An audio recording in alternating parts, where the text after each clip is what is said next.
Konie to nieodzowny element krajobrazowy tego ze wszechmiar górzystego kraju. Można by rzec, że Kirgizi urodzili się w siodle. W Kirgistanie góry są wszędzie, a świadczyć może o tym fakt, że połowa kraju leży na wysokości ponad 2000 metrów nad poziomem morza. Kirgizi to też naród o bogatej tradycji nomadycznej. Po dziś dzień są rodziny pasterskie, które latem zamieszkują w jurtach. Zaś swoistą perłą Kirgistanu jest ciepły olbrzym Issyk-Kul, czyli drugie co do wielkości górskie jezioro na świecie. Jak widzicie, Kirgistan to kraj o ogromnym potencjale turystycznym, który oprócz zalet posiada też niestety swoje wady. Powiemy Wam o tym i o innych ważnych oraz praktycznych sprawach w tym i w kolejnych odcinkach serii z Kirgistanu. A teraz zapraszamy Was już na serię z Kirgistanu.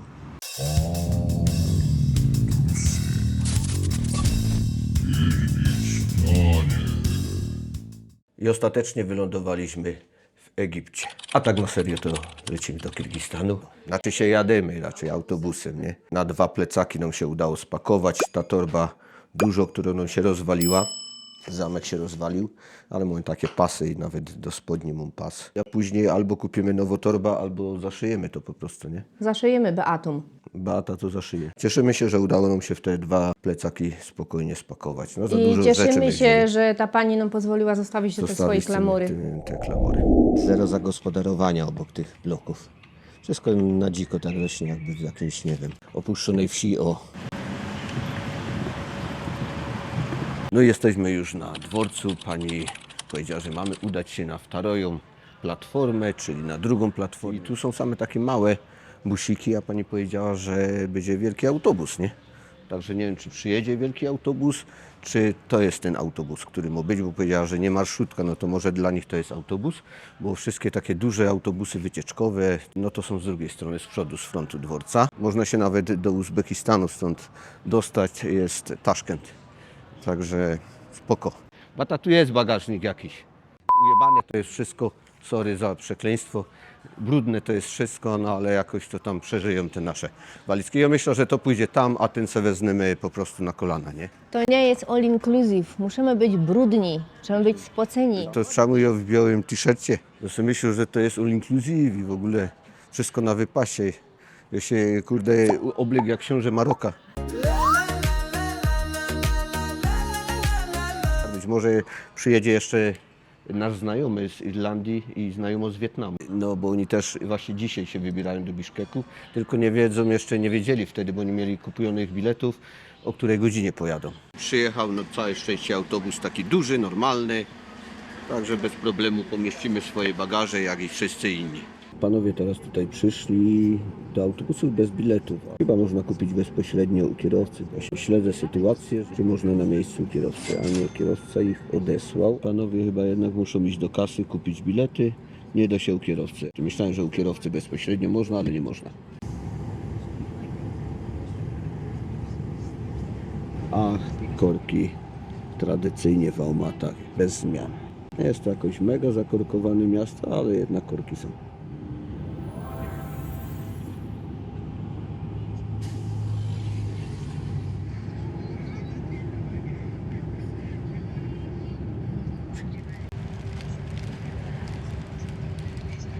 Po drodze zatrzymał się autobus na 5-minutową przerwę, czyli tam papieros, toaleta. I można też na szybko coś do zjedzenia kupić, na przykład tam pani sprzedaje manty po 250.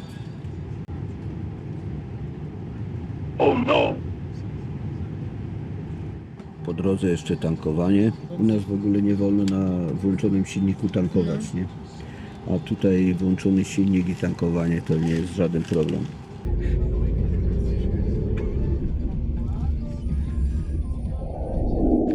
Przy granicy trzeba wysiąść z autobusu i teraz idziemy na piechotę, przechodzimy, trzeba wszystko zabrać ze sobą i będziemy przechodzić na piechotę, za nami granicę. Zobaczymy jak samo przejście będzie nasze wyglądać. Mam nadzieję, że bez komplikacji. Przejście na granicy poszło dość sprawnie. Zaraz za granicą tutaj w Kirgistanie, no to już pełno naganiacze. Taksi, szef, karty SIM i inne rzeczy chcą sprzedać. My teraz idziemy zlokalizować nasz autobus po prostu.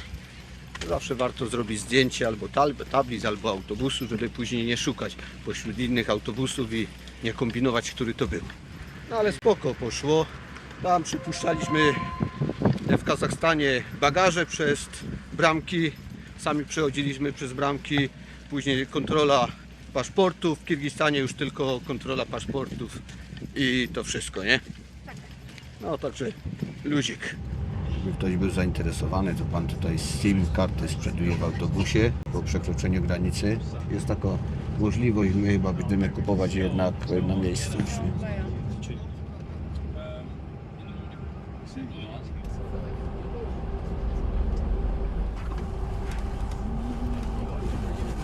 Dostaliśmy się na inny dworzec niż myśleliśmy, to nie jest ten główny w centrum, to jest na obrzeżach miasta, także musimy się teraz dostać do centrum miasta, prawda?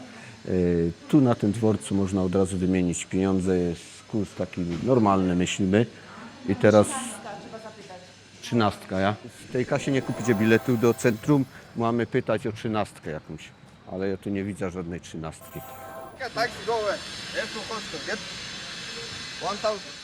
Drogo! Drogo, bardzo! My biedni! No, nie ma many. Apple tego jest zaraz tu. A сколько? А что, 1,8 정도 왔어요. 손가락다. My już jedziemy w autobusie, to jest 13. Jakbyście byli tu, to jedźcie 13. Wszyscy mówią tylko taksi. Nawet w tym biurze, w którym Beata pytała, no to też powiedziała najpierw taksi, dopiero później jak Beata powiedziała, jak to nie jedzie autobus do centrum, to wtedy dopiero powiedział, że w 13 pytać, nie? Szkoda, bo myśleliśmy, że pojedziemy prosto na ten główny dworzec, ale chłopak podszedł też do nas i mówi taksy, nie? Ale później ostatecznie zaprowadził nas, gdzie są autobusy. Podszedł sam od siebie, przywitał się i zapytał, skąd jesteśmy i gdzie chcemy jechać. Zapłaciliśmy złotówkę na nasze, tak jakby na osobę. No, to są śmieszne pieniądze, a gość najpierw 1300 chciał, To 60 zł. 60 ponad złoty, później zszedł na 1000, nie? A jak ktoś jest zdezorientowany, jest po przyjeździe do nowego kraju wystraszony, oni to po prostu wykorzystują taką sytuację. Porty USB tutaj w autobusie, można sobie podładować. Będziemy szukać naszej lokalizacji, nie idziemy jakimiś zadupiami tu teraz. Nie wiem co i jak, ale chyba dobrze idziemy. O kurde, kałuża, jak morze. No to jest prawdopodobnie tu, zobaczymy. Idź.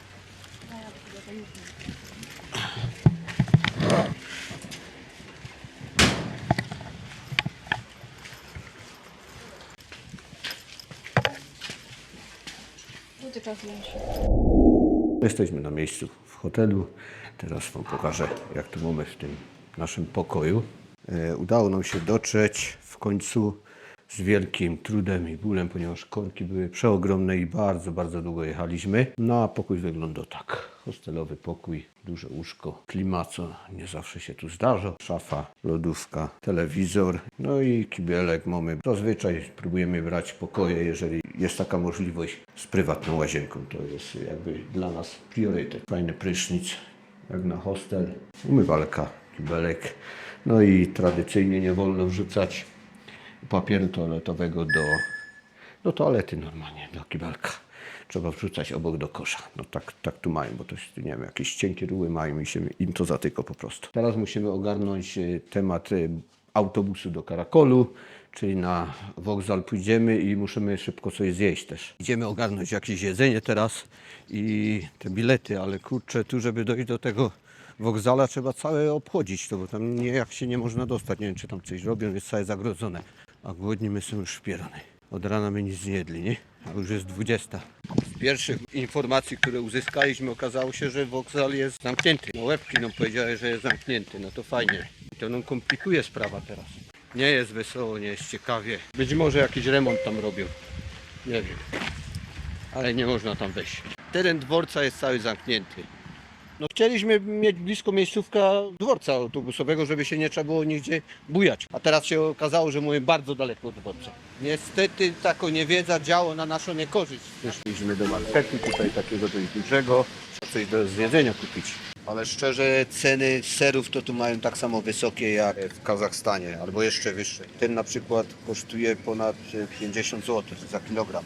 Zwykły ser, nic nadzwyczajnego.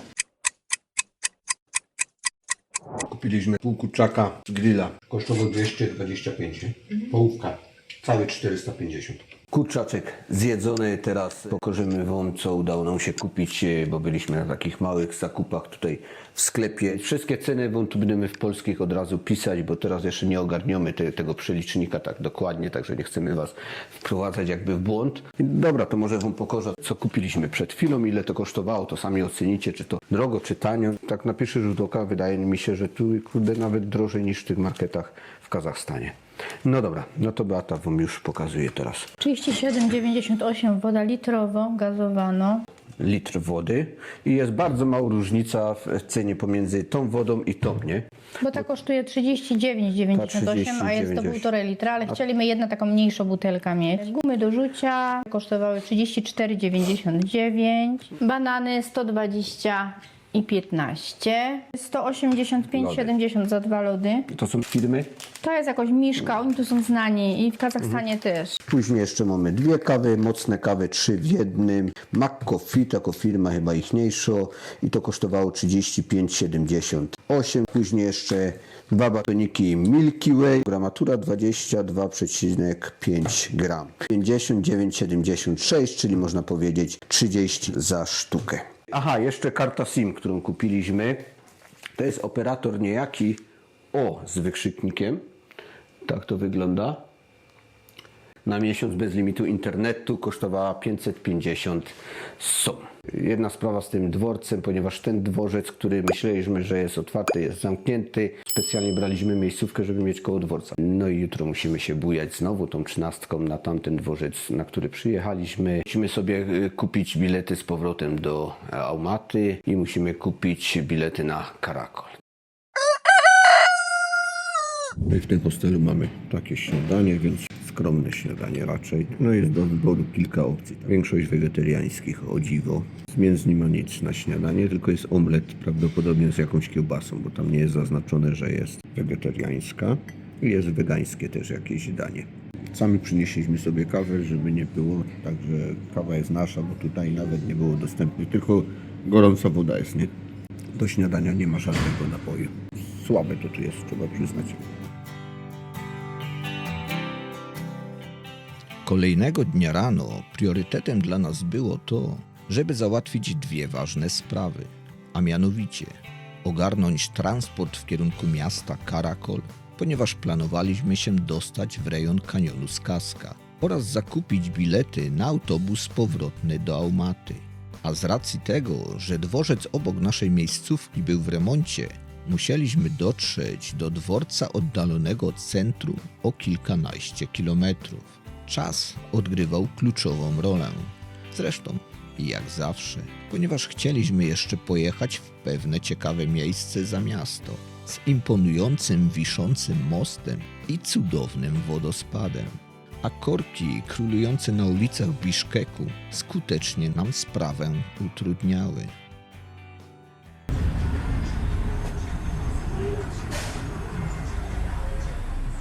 No powiem Wam, że jechaliśmy godzinę. To jest tragedia. Tragedia, ten facet, kurde, ja czasami sobie myślał, że mimo trójki tam w tym autobusie, bo już było nawet, nie było korków i on też jechał dwójką cały czas. I ogólnie, no kurde, wielki jeden chaos, wszystko tu jest rozkopane, nic nie wiadomo, nikt nic nie wie. Tragedia, no kurde. I to jest stolica. Stolica chaosu. Stolica chaosu, dokładnie. Chaos to chyba najwłaściwsze słowo, które było w stanie oddać to, co po przyjeździe zastaliśmy w stolicy Kirgistanu. Pracownicy dworca wydawali się pogubieni, co u turystów potęgowało uczucie niepewności. Sam dworzec był też opanowany przez naganiaczy wszelkiej maści, którzy chcieli sprzedać swoje usługi. często po bardzo zawyżonych cenach. Dlatego warto tam uzbroić się w cierpliwość. Być może sytuacja się uspokoi, gdy prace remontowe na dworcach się skończą. Co do naszych spraw, nie udało nam się kupić biletu powrotnego do Aumaty, ponieważ jak poinformował nas pan w okienku, jest na to za wcześnie. Polecił nam zakup biletu online w późniejszym terminie. Przy okienku na dworcu znajduje się kod QR, który po zeskanowaniu doprowadzi Was do odpowiedniej strony, gdzie można kupić taki bilet. Zaś jeżeli chodzi o marszrutki w stronę miasta Karakol, to okazało się, że mamy sami zapytać kierowców na placu, który z nich kursuje w tym kierunku. Warto też dopytać, z której strony jeziora prowadzi trasa. Nam zależało na trasie południowej, dlatego że chcieliśmy się dostać do kanionu Skaska. Dowiedzieliśmy się, że mamy przyjść rano w dniu wyjazdu i szukać numeru 519, ale nie mamy bladego pojęcia, czy to jest stały numer, który jeździ w tym kierunku. Dlatego zawsze przed wyjazdem warto dopytać. Cena za kurs to 550 som. Marszrutka zaś wyjeżdża dopiero wtedy, gdy ma komplet pasażerów. Dobra, no teraz będziemy rozkminiać, żeby dojechać do tego mostu wiszącego. To musimy gdzieś iść na bok. I patrzę, jakieś spokojne miejsce. Nie, taksi. My nie chcemy taksi. My mamy nogi. My na nogach chodzimy. Hop.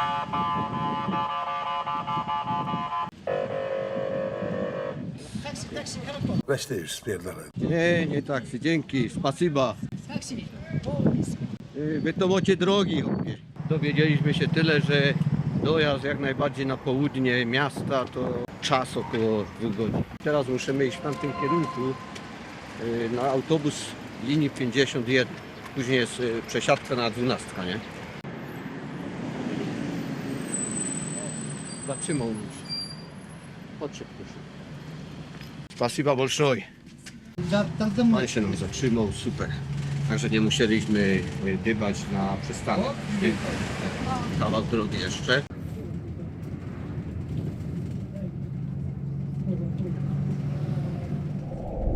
Dostaliśmy się na skraj miasta, teraz spróbujemy tu coś zjeść, może tu będzie jakiś lokalik. A później będziemy się przemieszczać dalej. Jeżeli chodzi o te kwestie transportu, no jest to takie niedopracowane, ale jeżeli ktoś szybko nie rezygnuje, szybko się nie zniechęca, jest uparty, no to spokojnie wszystko ogarnie. Ale jest jedzenie, pachnie jedzeniem, także lusik. Здравствуйте. No to co chcesz ty? To? Myślisz? Ja. No to dobra. No i mięsko z kurczaka przyszło, jest takie. Zobaczymy co pijemy. To jest kolczą kawałek.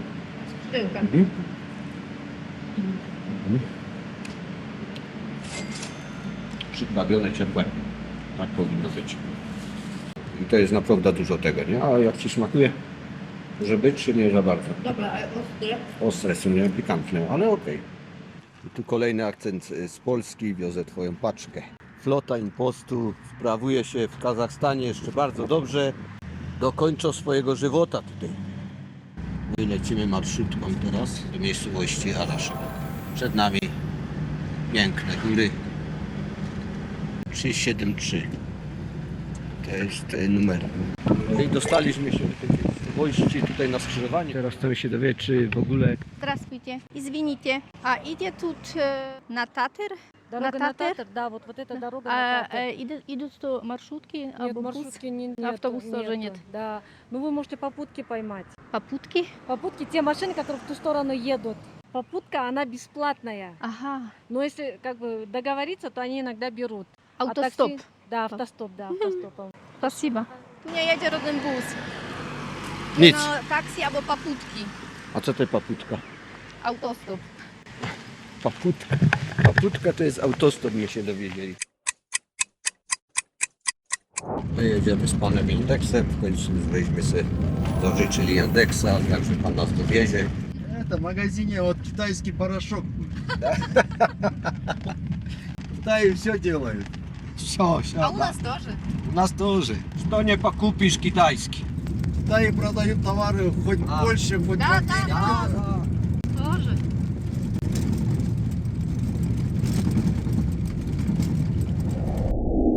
No pan już odjechał i jesteśmy w górach. Teraz tutaj się właśnie idzie pod górę w kierunku tego mostu. Przynajmniej mamy taką nadzieję. Także zapłaciliśmy za ten odcinek 430 zapłaciliśmy za ten odcinek. No to spoko. Ale droga jest tu fatalna. Nieprawdopodobnie już zdarli stary asfalt, bo miejscami był jeszcze asfalt, nie? A tam już zdarli i chyba będą kłaść nowy. Ale Tak kiedy mi się to wydaje. będzie, tego nie możemy wam powiedzieć. Tam jest ten most, już go widać. No ale trzeba jeszcze sporo podejść do góry. O, tam jest to serce, też można dojść do serca i gdzieś tam jest Gołębi wodospad tak zwany. I do tego wodospadu też się chcemy dostać. W kwestii tego mostu to nazywa on się Sky Bridge, czyli niebiesny most tutaj po ichniejszemu. Czyli niebiański można powiedzieć most. Jest to chyba w miarę świeża konstrukcja. Z tego co się tam zorientowaliśmy, przede wszystkim wnioskujemy też po tym, że mało ludzi o tym wie, to nie? No, Jak pytaliśmy, to nawet ten kierowca nie wiedział do końca o co chodzi. Nie jest to jakiś oklepany temat tutaj wśród mieszkańców, wśród tubylców. Także my go oklepiemy i obejrzymy, jak to wygląda. Dzięki tym dwóm panom przyjechaliśmy tutaj szybciej, bo nas zabrali, zapytali się, czy idziemy do mostu i przybrali nas ze sobą. Zobaczmy, taka kija sobie spłonęła. Nie wiem z jakiego powodu, ale no spłonęła. No i jest taki wrak. Jeden z nich jest z Uzbekistanu, a ten drugi to nie wiemy skąd jest, bo nie powiedział, nie? Bezinteresownie nas przybrali, także super. My lecimy tutaj do góry na most. jesteśmy już przy moście, przy niebieskim moście. Na most wstęp kosztuje 500 Od osoby. od osoby i zdjęcie z drona też 500. Jest. Może wchodzimy już na ten most. Powiedzieć trzeba, że jest adrenalina. Nieco kołysze. Pięknie, tu jest wodospad. Tu jest tylko taka deseczka na środku. Dwie. Przybito. Pan powiedział, żeby iść powoli. Trochę z galarety są nogi, ale zimer jest. Even when you're next to me, I feel like you were gone. It's all the things you never showed. They're all the things I want to know. Secrets start in the hearts so slow. But if you don't wanna tell me now, I guess I'll never know. But if you don't wanna tell me now, I guess I'll never know.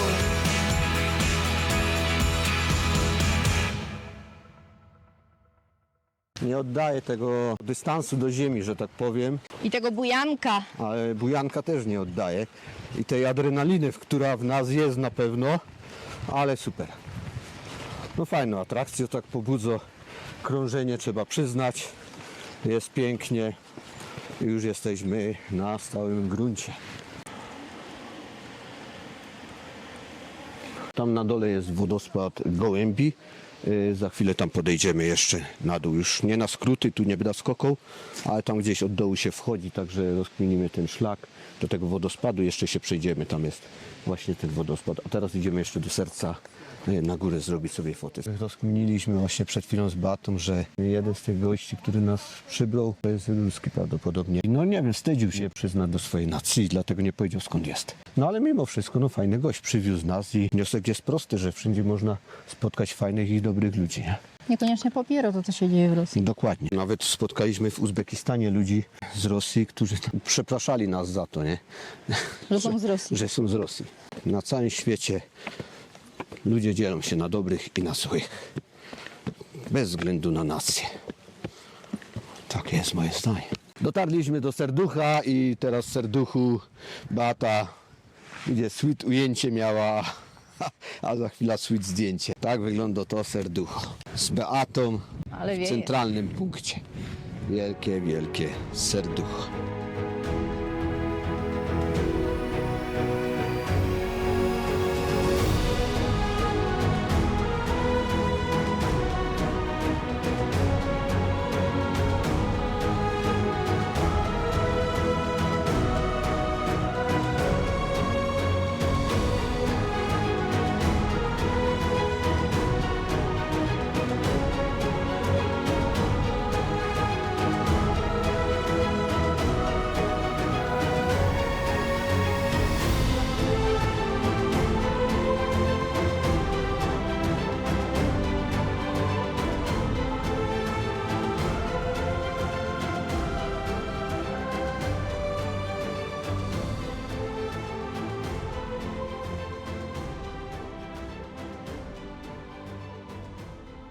Są tu na górze też ławeczki.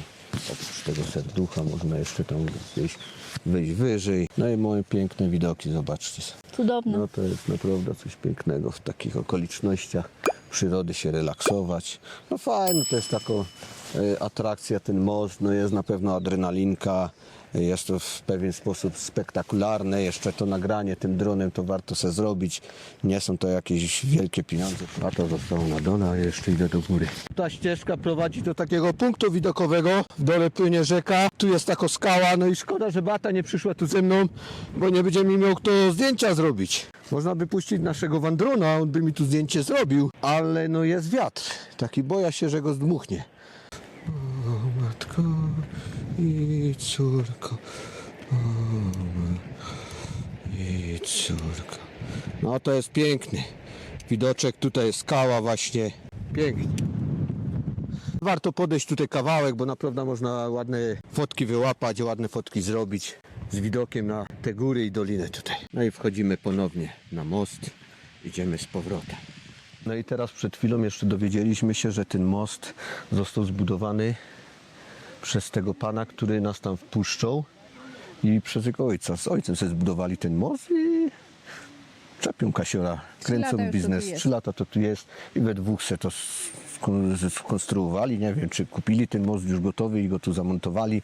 Myślę, że im ktoś jeszcze tam pomogą. Ale dla nas Polaków to jest takie niewyobrażalne, że przyszł jeden z drugim, a ty postaw fajną przepaść, wykupimy sobie ten teren, posadimy sobie tam most i będziemy biznes kręcić, nie? No bo to się miało nazywać jak? Byle jako stan. Byle jako stan, no. Różne stany są, ale byle jako stan nie ma. Nie Kirgistan, tylko byle jako stan. Tak sobie żartujemy oczywiście. Dobra, teraz lecimy w dół po takiej drabinie i jakoś tam jest konstrukcja, nie wiem.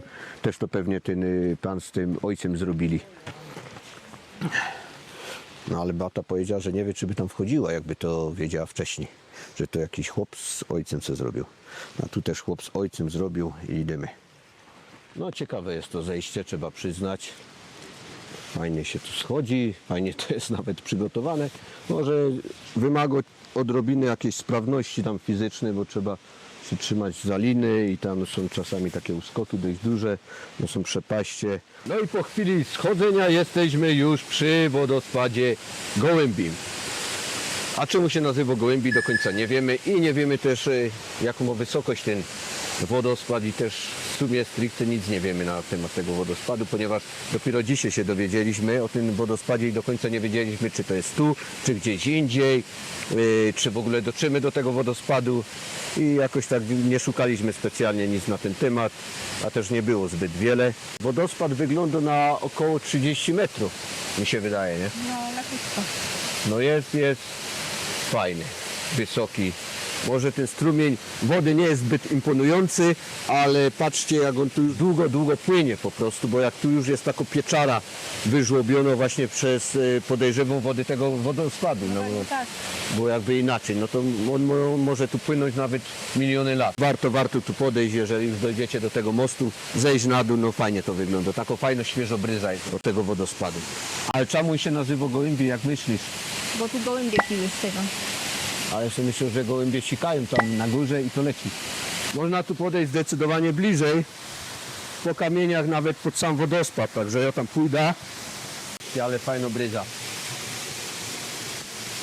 A ścieżka no jest trochę tak wymagająca. Dla kogoś to może być trudne i nie zejdzie, a dla kogoś innego to może być bardzo łatwe i zejdzie sobie na jednej nodze w podskokach. No, każdy średnio ogarnięty jakiś, co tam robi 3 skłony na dzień powinien tu zejść. No. I nie woży 200 kilo, to zejdzie.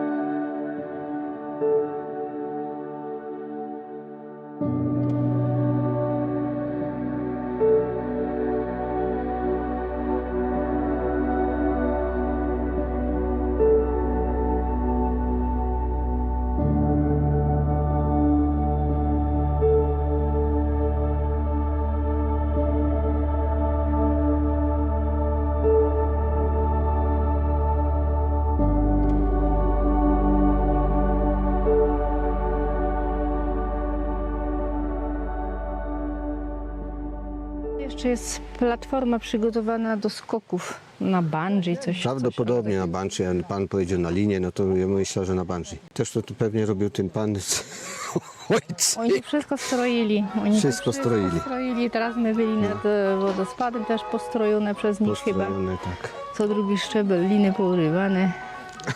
Widzieliście wcześniej to spalone auto, teraz już go ładują na lawetę. Dokończyło swego żywota w płomieniach. Chciałem wam coś powiedzieć, do czego się Beata nie chce przyznać, bo Beata się już po tym boła na tym moście. Jak szliśmy nazad, to bo już mnie pogadziała, proszę cię, idź już. I stwierdziła, że dlatego, że ją bują, tak sobie wymyślała po tym. Bo jak chodza, Beata, jakże chcą. Batko, ja chodzę jak kurde baletnica, ty. Na paluszkach, delikatnie. Zastawi auto, letnica. Ty zastawiej. Ja Beata, jak się obróca, to żaden nie stanie. Nie chcę tu stować bardzo. Ten też miał poprawę kierownica, widziałaś? Завтра my jedziemy na kanion z Kaska, potem Karakol. Da. А вы там были еще? Da. Да, на мост мы шли. А вы куда едете? Лево, мы тоже. Можно, можно. Супер. Добрые люди. Не, мы злые. Противные. На русском хорошо понимаете? Да. Понимаем lepszy, как говорит. Как-то сходится же русским языком ваше, да? My w szkole. Учили. Какая-то 7 час не учу. навык. Кушать есть, правильно? Одеваться есть что. Машина есть. Да. Что еще? Дом есть. Все есть. Все есть. Еще мы думаем, что мы бедные. Есть бедные. Вот в Африке Да, были вы, да. посмотрели бы. Nie Потом mają co сказали, jeść. даже вот в Казахстане, в селах, Да. люди бедные Да. есть. А у нас таких нету. И Нет. мы сами себя считаем бедными. No. Говорят, о, мы бедные. Ну, Природа да, есть. Все есть. Да. Еще спрашивают, вы счастливы? Они говорят, нет, у нас ничего нет. Те бедные. Да. Большинство нас вот дают работу, да? Мы не хотим работать. Не Мы лодыри. Ну не все, конечно, но многие такие. Вот человеку скажешь, вот этот камень убери, я тебе заплачу столько-то. Ну, тысячи Да. там. Они говорят, о, зачем? Зачем? А потом сюда, ну, метров 5 проходит, тебе богатый? Он говорит, нет, я бедный. Тысячу не хочет взять, камень взять и бросить не хочет. Он говорит, я без работы. С вас хороший водитель. Да. Хороший. No jedziemy już teraz autobusem, tylko takim mniejszym i zapłaciliśmy trochę więcej. Bo to jest poza miastem chyba dlatego, bo zapłaciliśmy 35 sumów, a tak się płaci 20, nie? Tak.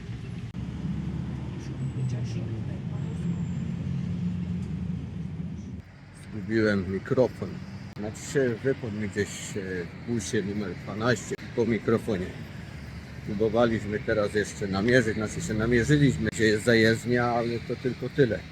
Chcieliśmy jeszcze teraz zapytać innego kierowcę właśnie, ale nie jedzie już, koniec, już finish, dopiero jutro o 6 startują te busy. Z celu, gdzie byliśmy, oni też tam nie mają żadnych namiarów ani telefonu, żeby się tam dodzwonić gdzieś. No to jest taka zajezdnia gdzieś między blokami, to nie jest jakiś dworzec, nie? Na dworzec jeszcze można by się było dodzwonić, a tam nie wiemy nic. I dzisiaj cały materiał audio cholera wzięło. No to co się nagrywało na Lumixa jedynie będzie z dźwiękiem, a tamto to będzie taki kiepski dźwięk. Szkoda mikrofonu, szkoda przede wszystkim tego materiału. Zrobiliśmy sobie jeszcze na szybko takie zakupy małe. 52,94 taka bagietka z serem. To jest tak jakby z masłem też czosnkowym. Jedną próbowaliśmy i jest bardzo ok, bardzo dobra. Bułeczki z makiem po 26,57 za sztukę. Chusteczki wilgotne. 26,87 za sztukę. Chusteczki zwykłe. 16,88 za sztukę. I on sobie kupił taki denim. No coś, żeby pachnieć, no. 383,54.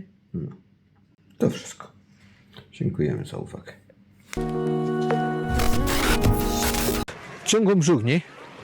Ciepły olbrzym. Czyli. Nie czyli. Czekaj, bo mi lacz spod ty. Z tą perłą Kirgistanu jest ciepły olbrzym. Czyli. Nie czyli, nie czyli. Potencjale turystycznym. No. I co dalej? Jak widzicie, Kirgistan to kraj o niebywałym. O jakim? Posiada też ile walet? Swoich walet. Oprócz zalet, no. Radek, nie wiem i nie myl mnie, bo Dobra. ja myślę o swoim. Dobra. Ja nie, No nie już umiem teraz. skupić, Dobra, już nie umiem kochani. powiedzieć. Ja obejrzę, jak teraz powiem. La, śpiewająco. Luz taki. Niebieski, nie? Nie, niebiesny. Niebiesny, aha. No dobra, to jeszcze raz. Jest kurwa jedny ty. No możesz z łepetą. Ja tam co za mną? Przepaść. Idź. Jeszcze. Kirgizi to też naród o bogatej tradycji nomadycznej. Poś dziś